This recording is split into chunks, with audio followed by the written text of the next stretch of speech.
जब याद आया, आप थोड़ी देर पहले वो तन्हाई वाली बात कर रहे थे, वो शेर सुना रहे थे, तो वो क्या, वो दोबारा सुना देती हूँ। ख्वाब की तरह बिखर जाने को जी चाहता है, ऐसी तन्हाई के मर जाने को जी चाहता है। और नाजरीन, कोविड ने तो लोगों को तन्हा कर दिया, बिल्कुल अकेला ही मार दिया कसम से। बिल्कुल ऐसा ही है, वाकई ऐसा हुआ है। और एक बीमारी का डिप्रेशन और एक अकेलेपन का डिप्रेशन। अदरवाइज तो बीमारियों में लोग आपके आसपास होते हैं, जरा कोई फूल ले आता है, कोई वैसे ही बैठ जाता है, गपशप लगा लेता है तो दिल बहल जाता है। लेकिन कोविड में तो ऐसा हो नहीं सकता, तो इसीलिए जो है वो एक और शेर तन्हाई वाला, तो ऐसी तन्हाई के मर जाने को जी चाहता है, यही सिलसिला है सबका। नाज़रीन, आपको मैं भी तन्हाई का शेर सुना देता हूँ। खुद से लड़ता हूँ, बिगड़ता हूँ, मना लेता हूँ। खुद से लड़ता हूँ, बिगड़ता हूँ, मना लेता हूँ। मैंने तन्हाई को एक खेल बना रखा है। आय हाय, कैसा? ये हमारे रिसर्चर है, वो शेर निकालते हैं, बड़े मजेदार कमाल शेर निकालते हैं, बिल्कुल। अच्छा, अब सिलसिला क्या है? रेंट अ ब्रदर के नाम से एक सर्विस शुरू हुई है, और इस सर्विस में, ये इसका बेसिकली नाम है कराची रेंट अ ब्रो।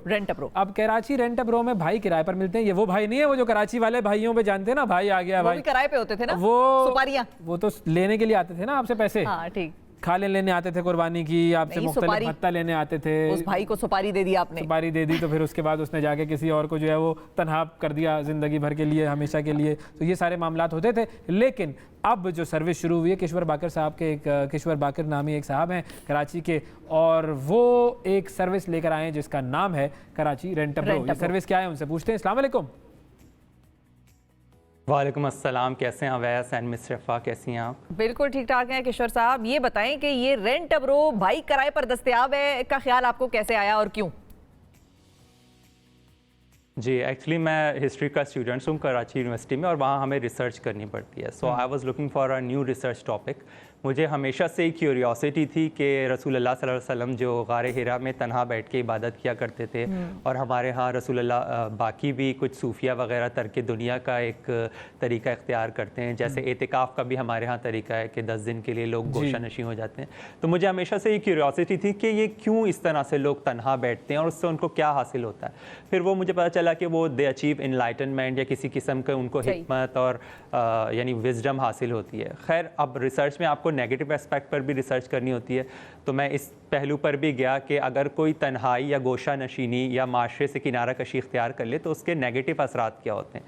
तो वहाँ पर यूट्यूब पर एक डॉक्यूमेंट्री अपीयर हुई हिकिकोमोरीज़ के बारे में, जो जापान में एक नया ट्रेंड शुरू हुआ है जिसमें लोग अपने आप को 5-5, 8-8 साल के लिए कमरों में आइसोलेट कर लेते हैं और वो माशरे से इंटरेक्शन ख़त्म कर देते हैं। बिल्कुल, आपको शायद पता ही होगा जापान में सुसाइड रेट भी दुनिया में सबसे ज़्यादा है। तो उसकी यही वजह है कि वहाँ पर एक सोशल प्रेशर बहुत ज़्यादा है लोगों के ऊपर कि आपको ज़रूर बेइंतहा कंट्रीब्यूट करना है अपनी सोसाइटी में, और अगर कोई नहीं कर पा रहा तो उसको इतना एहसास से शर्मिंदगी होता है कि वो कहता है अब हम माशरे को मुंह दिखाने के लायक नहीं है, तो वो अपने आप को या तो सुसाइड कर लेते हैं या बंद कर लेते हैं।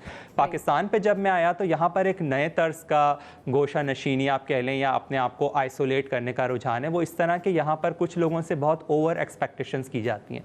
मिसाल के तौर पे किसी ने अपने बच्चे पे बहुत ज़्यादा एजुकेशन पे इन्वेस्ट किया और उससे उम्मीद रखी कि ये बड़ा होकर जो है हमारे क्वालिटी ऑफ लाइफ को इम्प्रूव करेगा, लेकिन अनफॉर्चुनेटली अगर उसे जॉब ना मिले, कोरोना की वजह देखें अब रिसेंटली तो बहुत सारे लोग जॉबलेस हो चुके हैं, या किसी और वजह से वो उन एक्सपेक्टेशंस को पूरा नहीं कर पा रहा, अनलकी भी हो सकता है, कोई भी वजह हो सकती है, तो घर वाले उसको जो है वो कई तरह की बातें सुनाने लग जाते हैं या उसके साथ उसका बिहेवियर चेंज हो जाता है। फिर घर में लड़ाई झगड़े शुरू हो जाते हैं। अब वो घर वालों से किनारा कशी इख्तियार करेगा और दोस्तों में भागेगा।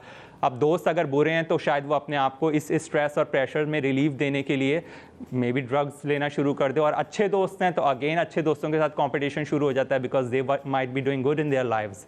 तो वहाँ पर दोबारा वो कहता है कि आप इनसे भी मिलना जुलना नहीं है, क्योंकि जब भी मिलो तो ये यही पूछते हैं हाँ भाई सेट हुए, जॉब हो गई वगैरह वगैरह।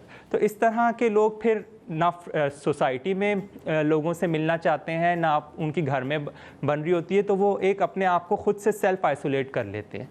तो यहाँ पर वो एहसास तन्हाई का जो इजहार है ना, वो उनके अंदर एक एहसास डेवलप होने लग जाता है। तो इसी तरह के और भी डिफरेंट एग्जांपल्स हैं। फीमेल्स के साथ डिफरेंट प्रॉब्लम्स होते हैं कि उनसे शादी वगैरह के बारे में बहुत ओवर एक्सपेक्टेशंस रखी जाती हैं। अब अगर कोई नहीं कर, किसी की नई शादी हो रही है और हर कोई रिश्ता आ रहा है, उसे रिजेक्शन फेस हो रही है, तो वो भी अपने आप को समझने लगती है कि मैं इस लायक ही नहीं हूँ कि मैं किसी की ज़िंदगी का हिस्सा बनने लगूँ।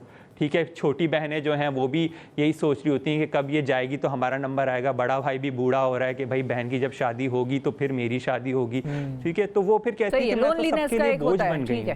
तो फिर जी, वो अबैंडन कर देती है अपने आप को और वो फिर जो है सिस्टम से जो है अपने आप को आइसोलेट करना शुरू कर देती है। तो तो इसकी इसी तरह रेमेडी है के लोगों रेंट-a-ब्रो? के लिए प्रॉब्लम सॉल्व करने के लिए पाकिस्तान में कोई ऐसा सिस्टम नहीं था, तो मैंने सोचा कि मैं क्यों ना इस प्रॉब्लम को हल करने के लिए एक इनिशिएटिव लूँ।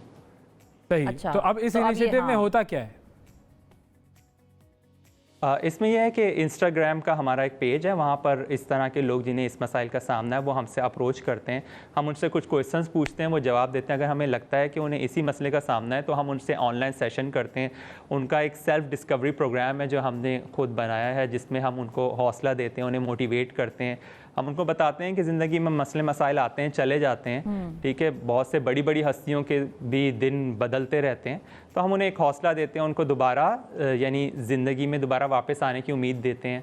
इसी तरह हम तो क्या होता है, रेंट किस तरह से होता है, और आप लोगों को जो दरखास्तें आती हैं, रिक्वेस्ट आती हैं, वो कैसी होती हैं, और फिर आप लोग उसको रिस्पॉन्ड किस तरह से करते हैं?